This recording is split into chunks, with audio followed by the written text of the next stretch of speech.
There is a hidden war being fought inside you, a quiet internal battle that has been raging for years, maybe even decades, without your full awareness.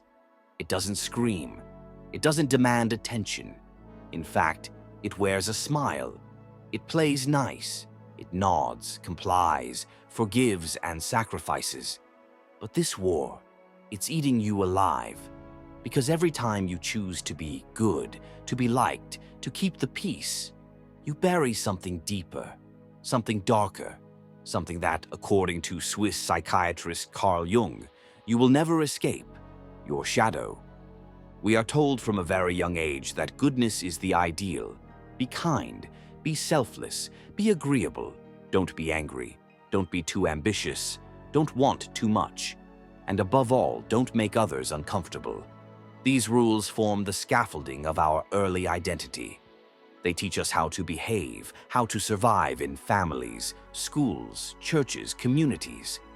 But they also teach us how to fragment ourselves, how to amputate the parts of us that are inconvenient, wild, powerful, or hard to control. Jung understood this better than almost any thinker of the 20th century. He knew that civilization comes at a cost, and that cost is often the full expression of the human soul. In order to be accepted, we split ourselves. We create a public persona, the version of us that gets love and approval, and we push the rest of ourselves into the dark. That dark space is what Jung called the shadow. But this isn't just a metaphor. The shadow is real. And it's not made up of evil. It's made up of the pieces of you that were never allowed to fully live. Your shadow contains your anger, yes, your jealousy, your selfishness, your sexuality, your violence. But it also contains your confidence, your creativity, your assertiveness, your instinct for boundaries. It holds your truth. And when you spend your whole life trying to be good, what you're really doing is silencing your own authenticity. Maybe you feel it now, that low hum of resentment when someone takes advantage of you, and you smile and say, "It's okay." That tightness in your chest when you hold back your opinion to avoid conflict. That quiet rage when you see someone living boldly, freely, unapologetically, and you call them arrogant. But deep down, you envy their freedom. That's your shadow knocking. That's your real self, pounding on the door of your false self, begging to be let out. The tragedy? Most people never do. They live and die in the persona. They stay good their whole lives, respectable, pleasant, cooperative. But inside, they're suffocating. Their relationships are unbalanced. Their self-worth is fragile. Their inner life is full of contradictions they don't understand. They say yes when they want to scream no. They forgive people who haven't earned it. They perform kindness to avoid abandonment. They confuse passivity with peace, niceness with nobility, weakness with virtue. But niceness is not the same as goodness. And repressed people are not peaceful. They're ticking time bombs. That's the paradox Jung uncovered. The more you suppress your darkness, the more power it has over you. The more you deny your shadow, the more it shows up in the worst moments of your life. In outbursts, in passive aggression, in anxiety, depression, projection, addiction, shame. In relationships that fall apart because you never really showed up in the first place. You thought you were being good, but you were really just being invisible. Jung wrote, "One does not become enlightened by imagining figures of light, but by making the darkness conscious." That's the essence of his work, not to eradicate the darkness, but to confront it, to see it, know it, and integrate it. Not to act on every impulse, but to understand that those impulses are part of your nature, and that denying them makes you less human, not more divine. So many of us live in fear of our own fire. We're afraid to be direct, to be firm, to say what we want. We're afraid to own our desires. We're afraid to claim space. Why? Because someone taught us that to do so was bad, that we must be small to be safe, that we must be silent to be loved, and so we become good, and miserable. But here's the brutal truth. Your need to be good is holding you back. It's not making you strong. It's making you predictable. It's making you manipulable. It's making you easy to dismiss. People don't respect those who constantly betray themselves in the name of being agreeable. They may like you, they may use you, but they will not follow you. They will not trust you to lead, because how can you be trusted to protect others when you can't even protect your own boundaries? That's where the shadow comes in. When you begin the work of integrating your shadow, you don't become cruel. You become whole. You reclaim the parts of yourself that were exiled. You stop splitting. You stop performing. You stop apologizing for being who you are. And paradoxically, this makes you more compassionate, not less. Because now your kindness is a choice, not a compulsion. Now your empathy is strong, not leaky. Now your boundaries are clear, not passive-aggressive. And now when you say yes, it means something, because you've also remembered how to say no. We see this in leadership all the time. The most compelling leaders are not the ones who are purely nice. They are the ones who are grounded, real, human. They've wrestled with their shadow. They've made peace with their imperfections. And because of that, people feel safe around them, not because they're perfect, but because they're integrated. This is not a new idea. The great myths and spiritual stories of every culture reflect this journey.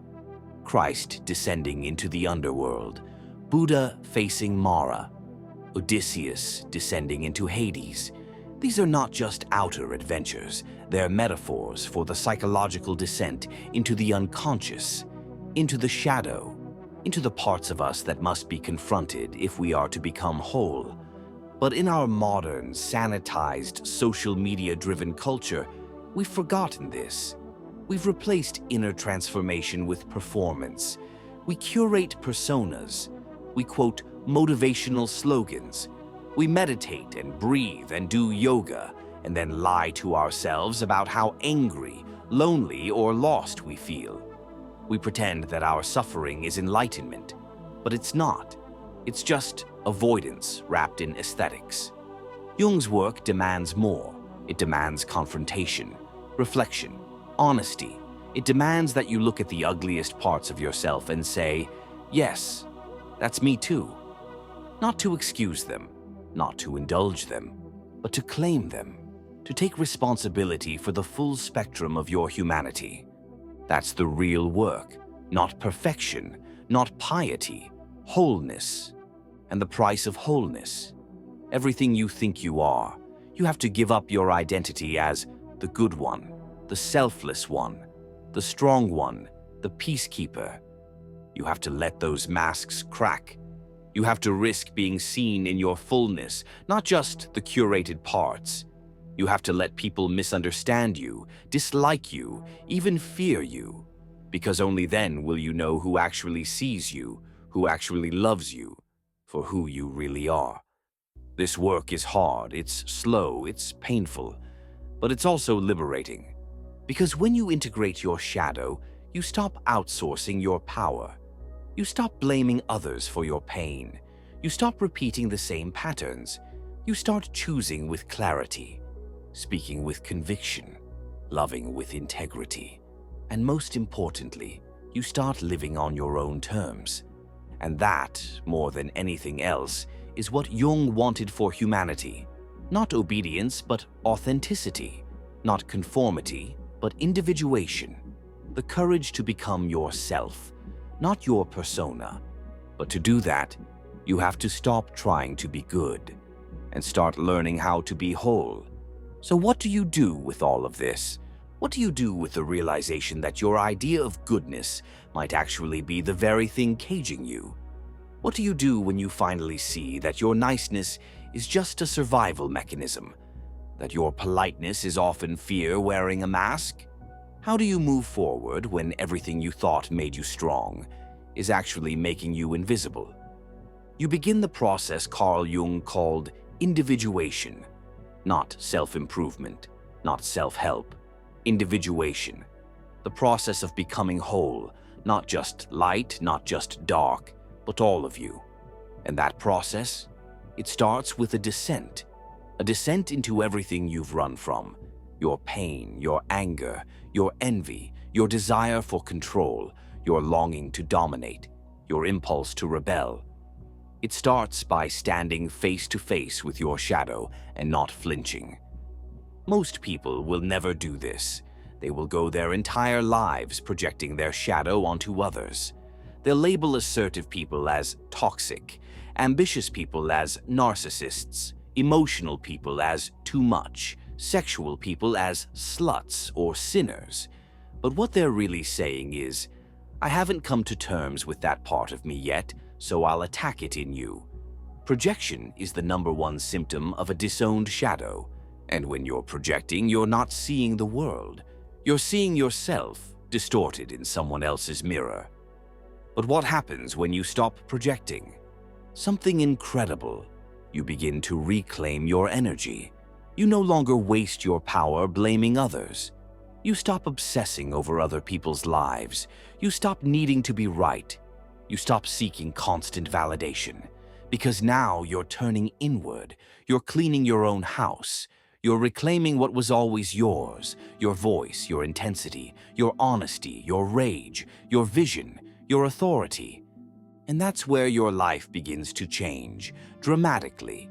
You begin to say no without explanation. You begin to say yes without guilt. You begin to walk away from people who drain you because you faced your fear of being alone. You begin to hold eye contact, to speak slower, to feel more grounded in your body. You begin to move through the world like someone who has nothing to prove, because you're no longer pretending to be someone you're not. And people notice. Some will fear you, some will respect you, some will leave, some will gravitate to you with awe and curiosity, because authentic people are rare, they are magnetic, they do not seek attention, they command presence. They don't dominate through force. They simply refuse to abandon themselves. That's the power of shadow work. You stop negotiating with your worth. You stop leaking energy trying to keep everyone comfortable. You stop splitting yourself in half. And when you stop splitting, you become dangerous in the best way. Let's be clear. This is not about becoming immoral. Jung never said embrace your darkness and act on it. He said integrate it. Know it. Be intimate with it. Hold it close, not as a master, but as a servant. When you know your rage, you don't get controlled by it. You channel it into boundaries, into passion, into creative fire. When you own your desire for control, you don't manipulate. You lead. When you face your envy, you no longer sabotage. You transform it into inspiration and discipline. The shadow doesn't need to be acted out. It needs to be understood. It doesn't want to destroy you. It wants to be seen, acknowledged, heard. And only then can it be transformed. So how do you begin? You start with radical honesty. You sit with the uncomfortable questions most people avoid for a lifetime. Who am I when no one is watching? What do I pretend not to want? What do I judge in others that I secretly envy? What emotions do I suppress to keep the peace? Who would I become if I didn't fear being misunderstood? These questions are not meant to be answered in a day. They're meant to be lived. They're the beginning of a relationship with yourself that is deeper, richer, and more demanding than anything superficial self-love culture will ever ask of you. And as you begin to listen to your shadow, don't expect it to be nice. It might be angry. It might be arrogant. It might tell you you've betrayed yourself for years, and it'll be right. That pain is not punishment, it's truth. It's the cry of the parts of you that you buried to be accepted, and now they want to be brought home. That's your work, not to be liked, not to be safe, to be whole, because the world doesn't need more nice people. It needs whole people, people who can say no with clarity and yes with conviction. People who can love fiercely without losing themselves. People who can walk away when something no longer serves their growth, not because they're cold, but because they're awake. Think of the people who changed your life. Were they always nice? Or were they real? Were they willing to speak truth when it was hard? Were they willing to challenge you, hold you accountable, show you where you were asleep? That's real love. That's real leadership. And it doesn't come from perfection, it comes from integration. Jung believed that the shadow, once integrated, becomes the seat of creativity, of intuition, of insight. Because the shadow isn't just pain, it's power. It's where your wildness lives, your hunger, your sovereignty, your life force. Everything you've been craving isn't out there. It's in the part of you you've been running from. So stop running, turn around, face it, and then begin to walk differently. Speak differently, show up differently. Let your energy shift, let your truth rise. Let your shadow walk beside you, not behind you. You were never meant to be a flat, one-dimensional caricature of virtue. You were meant to be deep, textured, contradictory, and alive, fully alive. That means you will not always be liked, but you will be felt. You will be remembered. You will be respected, not for playing a role, but for living as a whole human being. And yes, it will be lonely sometimes. It will be hard. There will be moments where the old version of you begs to come back. The people pleaser, the peacekeeper, the one who says what they're supposed to. But you'll know better now. You'll know that every time you abandon yourself to be accepted, you're selling your soul for scraps of approval. And you'll stop. Because your power isn't in how agreeable you are. It's in how authentic you're willing to be. Your freedom isn't in avoiding your darkness, it's in befriending it. Your greatness isn't in being seen as good, it's in being whole. So here's your invitation. Stop trying to be good. Start telling the truth. Start breaking the rules you made to survive and build new ones to thrive. Start remembering who you were before the world told you who to be. Start walking the path of the integrated self. The one Jung laid out, but that only the brave ever follow. Because at the end of your life, it won't matter how nice you were. It'll matter how real you were, how fully you lived, how much of yourself you reclaimed, how deeply you loved, not to please others, but to honor the fire inside you. And that fire, that's your shadow, waiting, not to destroy you, but to set you free.